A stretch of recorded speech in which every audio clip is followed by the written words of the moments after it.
অন্ধ্রপ্রদেশের একটি বিশাল জঙ্গলে আদিবাসীদের একটা সমুদায় থাকত। অনেক বছর ধরে এই আদিবাসীগুলো এই জঙ্গলেই বাস করত।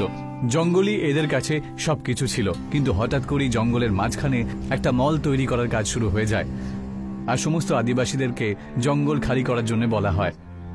তোমরা সবাই মন দিয়ে কথাটা শোনো, এখানে একটা মল তৈরি হতে চলেছে, সেই জন্য সবাইকেই জঙ্গল ছেড়ে চলে যেতে হবে। কিন্তু এই জঙ্গলটা তো আমাদের ঘর, তাই না? আমরা আমাদের বাড়ি ছেড়ে কোথায় যাব? সেসব আমি শুনতে চাই না। তোমাদের যেখানে ইচ্ছা হয় তোমরা চলে যাও, কিন্তু এই জঙ্গলটা খালি করে দাও। এইভাবে কি করে খালি করব? এটা আমাদের পরপুরুষদের জায়গা। ভালোভাবে বলছি, যদি না শোনো তাহলে জোর জুলুম করে কিন্তু এই জঙ্গল খালি করাতে হবে। সরকারের আদেশ, এটা সবাইকে মানতেই হবে, না হলে তোমাদের সবাইকে এর জন্য শাস্তি ভোগ করতে হবে। ঠিকাদার সমস্ত আদিবাসীদেরকে জঙ্গল খালি করার জন্য বলে সেটা চলে যায়। কিন্তু এই কথা শোনার পরে আদিবাসীরা খুবই চিন্তিত হয়ে পড়ে। কেউ কিচ্ছু বুঝতেই পারে না যে ওরা যদি যাবে তো কোথায় যাবে। ওরা এখানে প্রায় অনেক পূর্ব বংশ ধরে এই জঙ্গলই ওরা বাস করছে। এই দেশটা কি আমাদের নয় যে আমাদের বাড়ি থেকে বের করে দেওয়া হচ্ছে, আর সরকার কিছু করছেই না? সরকারই তো আমাদেরকে বাড়ি থেকে বেঘর করছে। এখন এর থেকে বেশি সরকারের কাছে কি আশা করতে পারি? অনেক দিন কেটে যায় আর আদিবাসীরা জঙ্গল খালি করে না। তখন ঠিকাদার রেগিয়া এসে তাদেরকে হুমকি দেয়, তোমরা এইভাবে দেখছি কথা শুনবে না। সোজা কথায় ঘি না উঠলে আঙুল বেঁকাতেই হয়। এবার আমাকে কিছু একটা করতে হবে।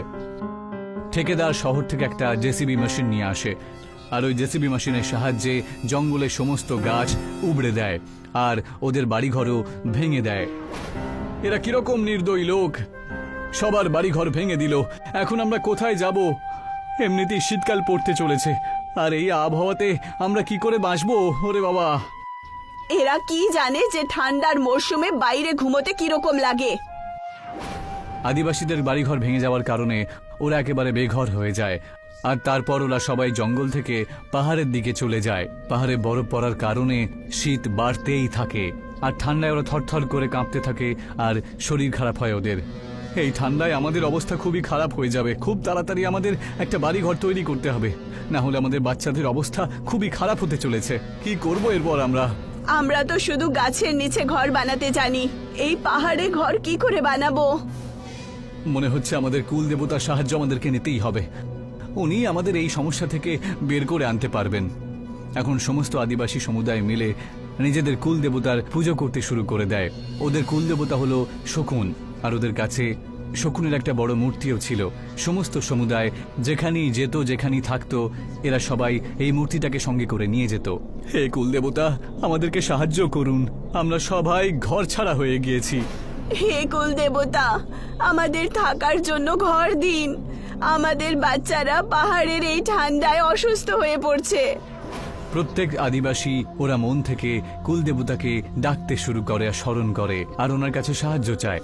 সমস্ত আদিবাসীদের ডাক শুনে ওদের কুল দেবতা শকুন মূর্তি থেকে বাইরে এসে প্রকট হয়। তোমাদের সবার সাথে খুবই অন্যায় হয়েছে, তোমাদের কাছ থেকে তোমাদের ঘর কেড়ে নেওয়া হয়েছে, সেই জন্য তোমাদের এখানে সাহায্য করতে আমি এসেছি। শকুন নিজের জাদুর সাহায্যে একটা বিশাল বড় ডিম বের করে, আর সেটা খুবই বড় একটা মহলের মতন দেখতে। এটা হলো আমার জাদুর ডিম। তোমরা সবাই এর ভেতরে থাকতে পারবে, আর এর ভেতরে বসে তোমরা খাবারও খেতে পারো। আর তার সাথে এই জাদু ডিমটা তোমাদের সাথে শীতকালে গরম আর গরমকালে ঠান্ডা আর সমস্ত বিপদ থেকে মুক্ত দেবে। তোমরা এই কথা কখনোই ভুলে যেও না। হে কুল দেবতা, আমরা সমস্ত আদিবাসী এই জাদুর ডিমের জন্য আপনাকে কৃতজ্ঞ জানাচ্ছি। হে কুল দেবতা, আপনার জয় হোক। আপনি আমাদের সমস্ত আদিবাসীদের একটা নতুন ঘর দিয়ে সবাইকে আবার একজুট করে দিলেন। আমরা সবাই এর জন্য আপনাকে অনেক অনেক ধন্যবাদ জানাই। সমস্ত আদিবাসীরা নিজেদের কুলদেবতার কাছে প্রণাম জানায়, আর ওদের কুলদেবতা ওদের সবাইকে আশীর্বাদ দিয়ে ওখান থেকে উধাও হয়ে যায়। এখন সব আদিবাসীরা কুলদেবতার আশীর্বাদ স্বরূপ দেওয়া ওই ডিমের মধ্যে ঢুকে পড়ে। এই ঘরটা তো দেখছি কোনো রাজার মহলের মতন পুরোপুরি। এত বড় ঘরে তো আমরা সবাই মিলে একসাথে থাকতে পারবো, তাই না? ওই জাদুর ডিমের ঘরে একটা অদ্ভুত ঝলমলে ব্যাপার ছিল। আদিবাসী লোকেরা খুব খিদে পেয়েছিল বলে সেই সব খাবার খেতে শুরু করে দেয় যা ওখানে রাখা ছিল, আর সবার পছন্দ মতন ওখানে আলাদা আলাদা খাবারের জিনিসও রাখা ছিল। আমার তো এমন মনে হচ্ছে যে এটা কোনো ঘর নয়, এটা স্বর্গ। আমাদের যা যা প্রয়োজন রয়েছে সব কিছুই এখানে রাখা রয়েছে দেখছি।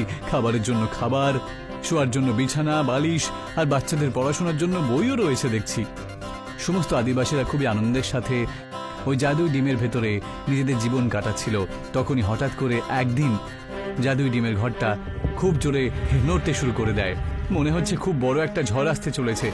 যাও, সবাইকে বাড়িতে ডেকে নিয়ে চলে আসি, চলো তাড়াতাড়ি চলো। কয়েকজন আদিবাসী ডিমের বাড়ি থেকে বাইরে বেরিয়ে আসে। তখন তারা এসে দেখে যে বাইরে বিশাল বড় একটা তুফান আসতে চলেছে। আদিবাসীরা সবার প্রথমে বাচ্চাদেরকে ঘরের মধ্যে ঢুকিয়ে দেয়। চলো বাচ্চারা, তাড়াতাড়ি ঘরের মধ্যে চলে এসো, যাও যাও, শিগগির যাও, নাহলে এই তুফান তোমাদেরকে ক্ষতি করতে পারে। সমস্ত বাচ্চারা খুব তাড়াতাড়ি ডিমের ঘরের মধ্যে ঢুকে পড়ে, আর আদিবাসীরাও ওদের পিছু পিছু ডিমের ঘরের মধ্যে ঢুকে পড়ে। তখনই কেউ চিৎকার করছে, সেটা ওরা শুনতে পায়। বাঁচাও, বাঁচাও, কেউ আছো? প্লিজ আমাদের কেউ এখান থেকে রক্ষা করো, বাঁচাও।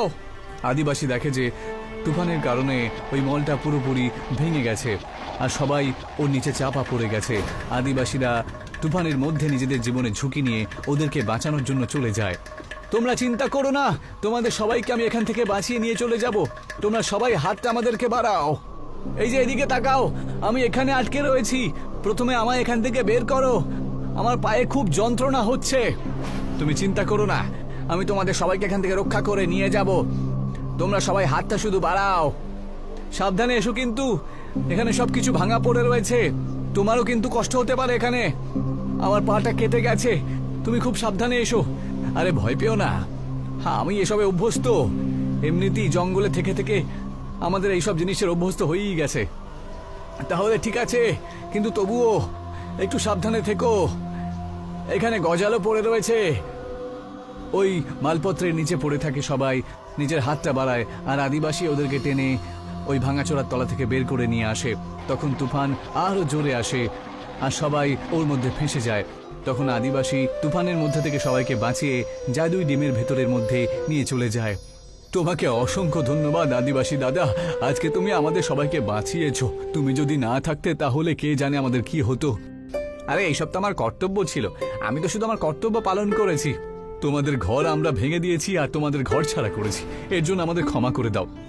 আরে তোমার জন্য আমাদের অনেক সমস্যার সম্মুখীন হতে হয়েছে, বুঝতে পেরেছো? কিন্তু এখন আমাদের কাছে এখন ভালো একটা বাড়ি রয়েছে। তবে একটা কথা সবসময় মনে রেখো, যে মানুষ হোক বা পশু প্রাণী, তাদের ঘর থেকে কখনোই ঘরছাড়া করো না তোমরা। তুফান ঠান্ডা হয়ে যাওয়ার পরে মলে যারা কাজ করছিল সেই সব লোকেরা নিজের নিজের বাড়ি চলে যায়। তারপর তুফান এত জোরে থাকার কারণে মলটা ভেঙে যায়, আর সেই জন্য সমস্ত আদিবাসীরা মিলে ওই জায়গাতে আবার গাছ লাগাতে শুরু করে দেয়। ঠাকুর সাহেব মেয়ে মালার বিয়েতে প্রচুর পণ দিয়েছিলেন, কারণ ওর মেয়ের মাথার বুদ্ধি একটু কম ছিল। ও শরীরের দিক থেকে বড় হলেও মস্তিষ্ক ছিল শিশুর মতো। দেখো বাবা, আমি বিয়ে করে নিয়েছি। তুমি বলেছিলে না বিয়ে করলে আইসক্রিম খাওয়াবে, তাহলে কোথায় আমার আইসক্রিম? রামু, ঠাকুরের চাকর অনেক আইসক্রিম নিয়ে সেখানে এলো, আর নববধূ সবার সামনে আইসক্রিম খেতে লাগলো। এসব দেখে সুমিত্রার তো হুঁশ চলে গেল। টাকার জন্য এই বিয়ে, কিছুদিন তো সহ্য করতেই হবে। বছর খানিক বাদে ঠাকুর সাহেবকে বলে দেব যে ওনার মেয়ে বিয়ের যোগ্যই না, আর নিজের মেয়েকে এসে নিয়ে যাবেন। আমাকে টাকা ফেরতও দিতে হবে না। ব্রিজেশ মায়ের নয়নের মণি ছিল, মা যা বলতো সে তেমনটাই করত। ব্রিজেশ আর মালার বিয়ের পর 6 মাস কেটে গেছে, আর এবার সুমিত্রা নিজের খেলা শুরু করলো। ও মালাকে শোনাতে লাগলো, জানি না আমি কোন কুক্ষণে আমার ব্রিজেশের বিয়ে এই হতবতী মেয়েটার সাথে দিয়েছিলাম। এই মেয়েটা শারীরিক দিক দিয়ে তো বড়, কিন্তু আসলে একটা বাচ্চা, না নিজে কিছু বোঝে না বোঝালে কিছু বোঝে। এখন একমাত্র ভগবানই আমার ইচ্ছে পূরণ করতে পারে। কোন ইচ্ছে? নাতি নাতনি দেখার। তুমি তো জানোই না বাচ্চা কি করে হয়। আপনি বলে দিন না শাশুড়ি মা, বাচ্চা কি করে হয়? হে ভগবান, এখন আমি বোঝাবো? এইসব শোনার আগে তুমি তুলে নিও ভগবান, তুলে নিও আমাকে। আরে বলো না শাশুড়ি মা, বাচ্চা কোথা থেকে আসে? বাজারে পাওয়া যায়, যাও কিনে আনো। ব্যাস এইটুকুই ব্যাপার, আমি এক্ষুনি বাজারে যাচ্ছি। আর আসার সময় একটা বাচ্চা কিনে আনবো। মালা আলমারি থেকে সোনার কয়েনের পুটলি নিয়ে নিল আর বাচ্চা কেনার জন্য চলে গেল। ও বাজারে পৌঁছলো। এখানে বাচ্চা কোথায় পাওয়া যায়? একটা কাজ করি, কাউকে জিজ্ঞাসা করে নি। মালা সেখানে এক মহিলার কাছে গেল। আরে দিদি, এখানে বাচ্চা কোথায় পাওয়া যায়? কার বাচ্চা? কার মানে মানুষের বাচ্চা। মানুষের বাচ্চা? তুমি কি করবে নিয়ে? আমি মানুষের বাচ্চা কিনতে চাই। কি পাগল হয়ে গেছো নাকি? পালাও এখান থেকে। জানি না এসব পাগল কোথা থেকে চলে আসে। যাও, নইলে পিটিয়ে অবস্থা খারাপ করে দেবো। পালাও এখান থেকে। ওই মহিলা মালাকে পাগল ভেবে তাড়িয়ে দিল। মালা এগিয়ে গেল। সে একটা দোকানে দেখলো গরুর বাছুর আর ছাগলের বাচ্চা ছিল। মালা সেই দোকানদারের কাছে গেল। দাদা, তুমি কি মানুষের বাচ্চাও বিক্রি করো? না না, এসব কি ফালতু কথা বকছো? বেরো বেরো এখান থেকে। মালা যে দোকানেই যাচ্ছিল সেখান থেকে লোকে তাড়িয়ে দিচ্ছিল। মালাকে একজন ঠগ লোক দেখে ফেললো। মনে হচ্ছে এই মহিলাটা একদম পাগল, কিন্তু ওর শরীরে তো কত সোনা রয়েছে দেখলাম। নিশ্চয়ই পয়সাওয়ালা ঘরের হবে। আমি ওকে বোকা বানিয়ে ও সব টাকা লুট করে নেব। ঠগ নিজের রূপ পাল্টে একজন সাধুর বেশ ধারণ করলো। তারপর মালার কাছে এলো। অলোক নিরঞ্জন, অলোক নিরঞ্জন, অলোক নিরঞ্জন, অলোক নিরঞ্জন। পুত্রী, তোমার একটা বাচ্চা চাই, তাই তো? হ্যাঁ বাবা, আপনি আমায় একটা বাচ্চা দিতে পারবেন? হ্যাঁ হ্যাঁ, আমার পেছনে এসো। মালা ওই সাধুর পেছনে হাঁটতে লাগলো। সাধু মালাকে নিজের সাথে জঙ্গলে নিয়ে গেল। জঙ্গলে একটা বড় গাছের তলায় বসে পড়লো। আরে বাবা, আপনি তো আমাকে বাচ্চা দেবেন বলেছিলেন। হ্যাঁ পুত্রী, কিন্তু বাচ্চা কেনার জন্য তোমার কাছে টাকা আছে কি? হ্যাঁ আছে তো, আমার কাছে পুটলি ভরে সোনার কয়েন আছে। মালা সাধুকে সোনার কয়েনের পুটলি দেখালো, যেটা দেখে সাধুর চোখ ঝলসে গেল। ব্যাস এইটুকু সোনা? আমার কাছে তো এইটুকুই আছে। এতে তো শুধু মানুষের ডিম পাওয়া যাবে। তাই চলবে? ডিম ফেটে বাচ্চা বেরোবে তো? হ্যাঁ, কিন্তু অপেক্ষা করতে হবে। ঠিক আছে, চলবে। তুমি এখানেই দাঁড়াও, আমি মানুষের ডিম নিয়ে আসছি। ওই ঠগ সাধু গাছের পেছনে গেল। বড় গাছের পেছনে আগে থেকে তরমুজকে সাদা রং করে রেখে দিয়েছিল। ঠগটা সাদা তরমুজটা তুলে নিয়ে এলো। তারপর ওই সাদা তরমুজটা মালাকে দিয়ে দিল। এত বড় ডিম! হ্যাঁ, মানুষের ডিম এত বড় তো হবেই। হ্যাঁ হ্যাঁ, এই নাও। মালা সাধুকে সোনার কয়েনের পুটলিটা দিয়ে দিল। তারপর ডিম নিয়ে হাঁটতে লাগলো। সাবধানে যেও, রাস্তায় ডিমটা ফেলে দিও না। আমি সাবধানে যাব। মালা ওখান থেকে চলে গেল। এবার আমারও বাচ্চা হবে। এই মানুষের ডিমটা ফুটবে আর সেখান থেকে একটা বাচ্চা জন্মাবে। বাচ্চাটা মেয়ে হবে নাকি ছেলে, সে যাই হোক, সেটা তো আমার বাচ্চা হবে আর শাশুড়ি মায়ের ইচ্ছাও পূরণ হয়ে যাবে। রাস্তায় মালা একটা বড় মন্দির দেখলো। এই ডিমটাকেও ভগবানের দর্শন করিয়ে দিই, ভগবানের ওর উপর কৃপা হবে। এই কথা চিন্তা করে মালা ডিমটাকে মন্দিরের ভেতর নিয়ে গেল ও ভগবানের মূর্তির সামনে ওই ডিমটা রেখে দিল। ভগবান, আমারও একটা বাচ্চা চাই যে আমার সাথে সব সময় থাকবে।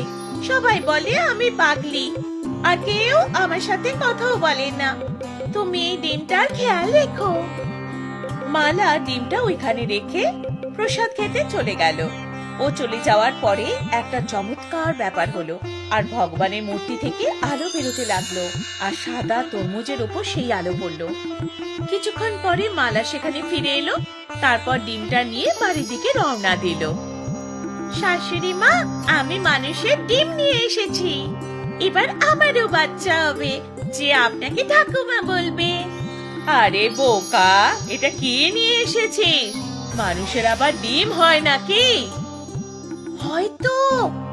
আমাকে এই ডিমটা সাধু বাবা দিয়েছে আর বলেছে এটা খেয়াল রাখতে। পাগল একটা, চলো ঠাকুর সাহেবকে তোমার কীর্তি দেখাবো। সুমিত্রা আর ব্রিজেশ মালা আর ও ডিমটা ঠাকুর সাহেবের কাছে নিয়ে এলো। আপনি দেখুন কি কর্ম করে এসেছে আপনার মেয়ে। বাচ্চার কথা বলছিল, ও মানুষের ডিম নিয়ে এসেছে, বলছে এটার থেকে বাচ্চা বেরোবে। ঠাকুর সাহেব লজ্জিত হলেন। মা এসব কি? মানুষ কি ডিম থেকে হয় নাকি? বাবা, বেরোবে, এই ডিম থেকে বাচ্চা অবশ্যই বেরোবে।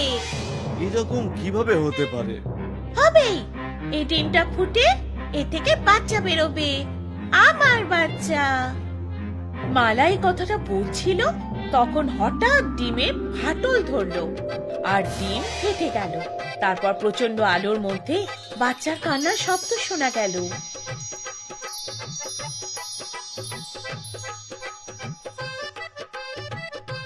সবাই অবাক হয়ে গেল। ওই ডিমের ভেতর সত্যি একটা বাচ্চা ছিল। আমার বাচ্চা, দেখো বাবা, আমার বাচ্চা। আমি বলেছিলাম না আমার বাচ্চা ডিম ফুটে বাইরে বেরোবে, দেখেছো? ঠাকুর সাহেব, ব্রিজেশ, সুমিত্রা আর বাকি সব লোকেরা নিজেদের চোখকে বিশ্বাস করতে পারছিল না। এটা ভগবানের চমৎকার কার্য ছিল যে ডিম থেকে বাচ্চা বেরোলো। মালাকে ওই বাচ্চা ভগবান উপহার হিসাবে দিয়েছেন, ওর একাকিত্ব দূর করার জন্য। ডিম ফুটে মানুষে বাচ্চা বেরোনো অসম্ভব ছিল, কিন্তু যা কিছু সবাই নিজে দেখলো সেটা অবিশ্বাস করাও অসম্ভব ছিল। অবশেষে লোকে মেনে নিল যে মানুষেরও ডিম হয়।